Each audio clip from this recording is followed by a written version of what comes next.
E aí, tudo bem? Bom, gente, o negócio é o seguinte, vamos falar sobre o Durkheim. Na real, não vou falar sobre ele, não vou falar nada de ficar falando sobre a biografia do cara, vamos falar sobre, principalmente, alguns conceitos presentes. Novamente, peguei aqui um mapa mental das internet da vida, agradeço muito quem fez.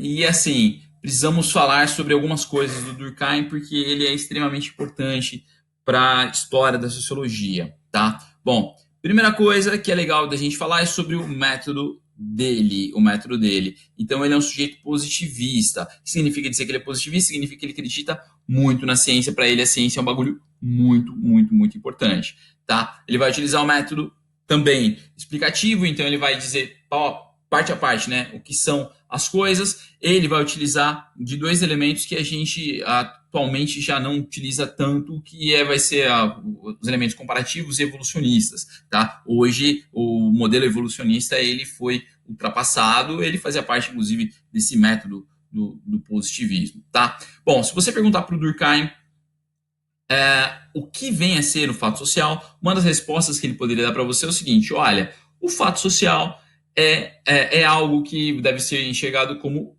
coisa, tá? Coisas. Ele coloca aqui, ó, coisas objetivas. Tudo aquilo que é dado e que se impõe à observação. Por quê? Porque as coisas, né, a gente consegue enxergá-las e a gente consegue observar suas características. É disso que se trata, ok? Bom, uh, muito importante. Todo fato social para o Durkheim tem três características, tá? Três características, não se esqueçam disso. São três características.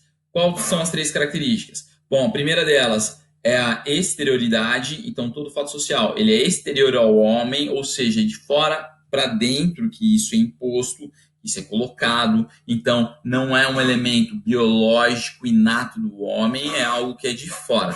É coercitividade. Então, ele se impõe sobre a força, sobre a pressão, tá? Sobre esses homens. E a gente vai ter o último elemento que é a genialidade, tá? Então, ele não acontece somente em um dado momento, ele se repete ao longo do tempo. E é justamente por ter um grau de repetição que a gente consegue enxergá-lo enquanto fato social, tá? A outra coisa que é importante da gente lembrar é o que ele enxerga por sociedade, porque para ele a sociedade não é uma mera somatória de indivíduos, tá? Então eu preciso enxergar cada indivíduo, vou enxergar o indivíduo, mas eu tenho que analisar ele dentro da coletividade dele, tá? Isso é algo que tem que ficar bastante claro aí para você. Bom, outra coisa que é importante a respeito do Durkheim é justamente pelo fato dele utilizar um método para estudar a sociologia, dele estabelecer o que a sociologia estuda, ou seja, dele estabelecer um objeto de estudo para a sociologia, é que ele vai acabar fazendo com que a sociologia se torne uma disciplina acadêmica, tá? E é muito importante isso, por quê? Porque quando ela se torna uma disciplina acadêmica, ela ganha no campo das ciências um reconhecimento que vai ser merecido, né? Principalmente por conta do que o Durkheim fez, da maneira como ele vai retratar isso nas suas obras. Bom, a primeira coisa. Nossa, 1937 isso aqui tá meio errado. Tá bem errado. Acho que tá há 100 anos aí adiante. Bom, coisa importante para a gente dizer aqui sobre o Durkheim, então ele tem algumas obras que vale a pena a gente citar, tá? A primeira vai ser As Regras do Método, onde ele vai colocar as características do que vem a ser a sociologia, do que a sociologia trata, do que ela estuda e de como ela estuda.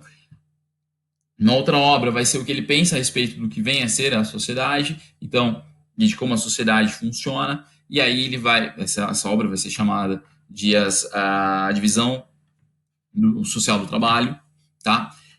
E, por fim, onde ele vai utilizar tudo isso de uma vez só, pac, vai ser a obra chamada O Suicídio, tá? Tá aqui colocada também. Coisas importantes aqui pra gente. Então, nossa, esse negócio aqui tá me dando vergonha. Vou deixar aqui em cima. Bom, coisas que são importantes a gente lembrar. Um fato que ele coloca aqui, que é a ideia de solidariedade, tá? O que vem ser solidariedade para ele? Para ele, solidariedade é um elemento. Então vejam só, solidariedade para Durkheim, é uma espécie de cimento que mantém a sociedade unida. É um cimento que gruda a sociedade. Então a gente age e vive em sociedade justamente por conta de laços de solidariedade existentes entre uns e outros, tá? Entre nós. Só que ele vai identificar dois tipos de solidariedade que estão colocados aqui embaixo. Solidariedade, que ele chama de solidariedade mecânica, e solidariedade orgânica. Na real, os títulos que ele utilizou vai ser, principalmente a mecânica, vai ser em oposição àquilo que é orgânico, tá? Então, qual que é o oposto orgânico? Mecânico. Bom, qual vai ser a característica de uma sociedade orgânica, dessa sociedade, primeiramente vamos falar aqui da sociedade mecânica. Tipo que as sociedades tradicionais, os indivíduos diferem um pouco uns dos outros. Na real, os indivíduos eles são muito semelhantes. É como se tivesse sei lá, uma bicicleta, e o exemplo que eu sempre dou é a bicicleta, então tem uma bicicleta, e aí, sei lá, quebra uma peça na bicicleta. O que eu faço? Eu vou na bicicletaria, compro a peça que quebrou, coloco de novo. Tem muitas peças, mas imagine aí só uma engrenagem, né? Ou um outro exemplo, né? Uma engrenagem com muitas peças muito semelhantes. Quebrou uma engrenagem, eu pego, poc, coloco outra, já era resolver o meu problema. Os indivíduos são tão parecidos, mas tão parecidos, que eles, ao se juntar, se juntam justamente por essas semelhanças, tá? Já quando a gente pensa no outro tipo de solidariedade, solidariedade orgânica, aí a gente está falando de uma outra coisa. Estamos falando de um tipo de solidariedade presente nas sociedades, principalmente pós-industriais. Então, a mecânica nas sociedades pré-industriais, por isso ele coloca sociedades tradicionais, a orgânica nas pós-industriais. Por quê? Porque aqui os indivíduos são múltiplos, são muito diferentes uns dos outros, e eles se mantêm unidos justamente por conta disso, por conta dessas diferenças. Então, enquanto aqui a união é pela similitude, aqui a união é pelas diferenças, se dá pelas diferenças, ok? Bom, solidariedade, o cimento que une a sociedade. Sociedades mecânicas, e ele vai criar esse tipo de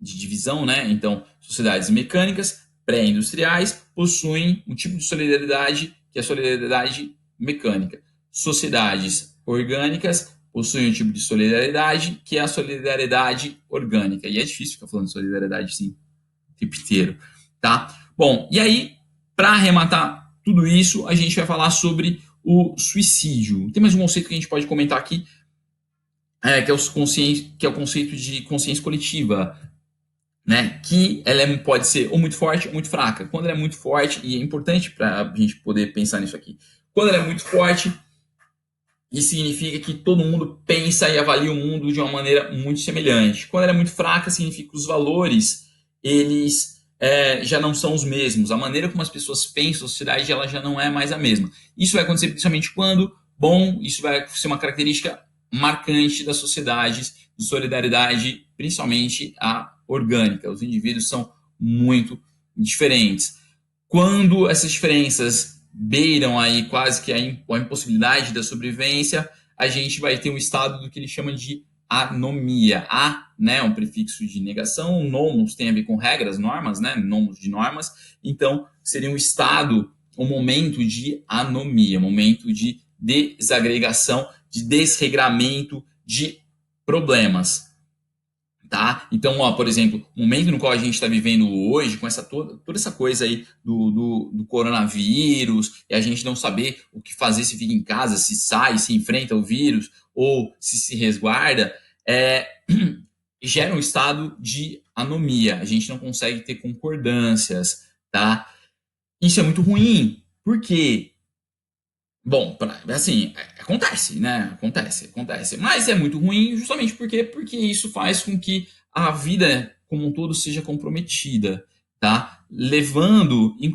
Podendo levar, inclusive, os indivíduos ao suicídio, que é o que a gente vai estar apontando aqui agora. Bom, ele vai colocar aqui 3 tipos de suicídio, tá? Primeiro tipo de suicídio anômico, se deve a uma situação de desregramento social devido ao qual as normas estão ausentes ou perderam respeito. Quer dizer, o sujeito ele não se enxerga mais, porque a anomia é isso, né? O sujeito não se enxerga mais fazendo parte daquela sociedade, para ele, as regras que regiam a vida dele, elas já não existem mais e isso acaba fazendo com que ele não se sinta fazendo parte dessa sociedade, tá? De certa forma, esse suicídio anômico, ele tem a ver justamente com isso. Um exemplo muito bom, o exemplo que eu sempre dou, são, há algum tempo, saiu uma reportagem no qual contava que umas meninas, umas garotas indígenas no interior do Mato Grosso, se não me engano, elas estavam se suicidando. Ninguém sabia exatamente por quê. Aí foram tentar ver como que essas meninas, adolescentes, né?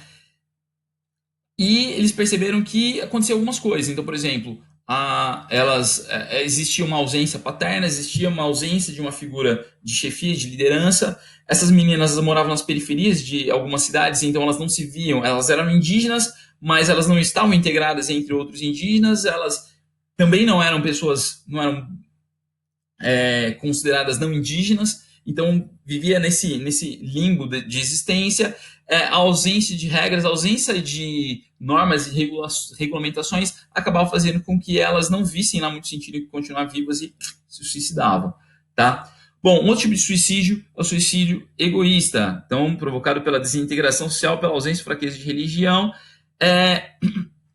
Aqui, essa ideia de suicídio egoísta, e ele colocar aqui a ausência ou fraqueza da religião, isso tem muito a ver com os estudos que o Durkheim fez para fazer essa análise desses tipos de suicídio. Então, ele vai verificar, por exemplo, determinados indivíduos de uma determinada religião se suicidam mais do que indivíduos de outra religião, tá? Tem a ver com isso. E eu tenho outro tipo de suicídio, que é o suicídio altruísta. Tipo de sociedades, coloca aqui, inferiores, né, com ego individual, estaria totalmente dissolvido e envolvido na coletividade. Sabe o que é o suicídio altruísta? O suicídio altruísta é o do homem-bomba, por exemplo. Né? O cara, ele, pum, se explode e ele faz isso por quê? Ele faz isso em nome da sociedade. Para ele, quando ele o faz nesse sentido, ele se vê como algo tão intrínseco à sociedade, e o que ele faz tão parte do que vem a ser de fato a sociedade, que ele é capaz de tirar a própria vida, dar a própria vida pela sociedade. A gente pode enxergar isso, por exemplo, sei lá, no Kamikaze. A gente pode enxergar isso também no próprio herói, né? Na figura do herói. O cara não! E pula na frente para salvar a mocinha. O cara sabe que vai morrer. É um tipo de suicídio no qual ele faz pelo outro. Tá bem? Pessoal, é isso aí. Isso é Durkheim. E é isso. Até. Sei lá.